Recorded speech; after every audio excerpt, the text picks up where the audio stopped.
Welkom by Headline News op Groenewil Kids Network, waar ons bring wat in en om ons skool gebeur.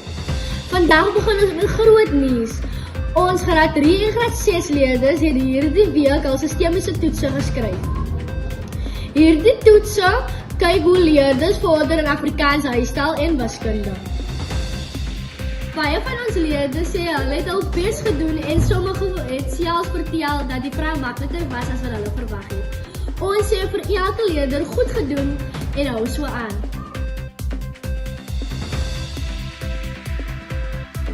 Met die begin van die laaste kwartaal is dit nou tyd vir die finale eksamenvoorbereiding.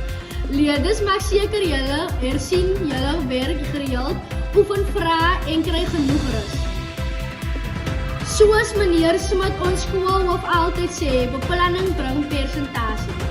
In nasionale nuus begin die nasionale senior sertifikaat eksamen op Dinsdag 21 Oktober. Ons wens alle graad 12 leerders reg oor die land sterkte toe in hierdie belangrike tyd in hul skoolloopbaan. Groot opwinding hier by ons eie netwerk. Groenewil Kids Network gaan ons skool se jaarlikse toekenningsgeleentheid livestream. Die datum is 5 November 2025 en dit word uitgesaai op ons YouTube kanaal. Maak seker jy subscribe en skakel in sodat jy nie die spesiale oomblikke misloop nie.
In sportnuus, met die somersportseisoen wat begin, is Groenewil se cricketspanne volstoom besig om voor te berei.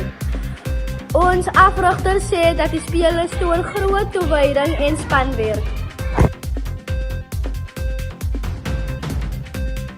Ons moedig ook al ons atlete aan om nou reeds te begin oefen vir die volgende jaar se atletiek byeenkomste. Onthou, harde werk in die somer bring medaljetjies in die winter. Kom ons kyk na die weer vir die naweek. Saterdag beloof om 'n sonnig en warm te wees, ideaal vir buitelugaktiwiteite. Sondag sal effens bewolk wees met 'n moontlike lae middagdou, maar steeds 'n lekker dag vir buite wees. Temperature sal wissel tussen 22 en 28 grade Celsius.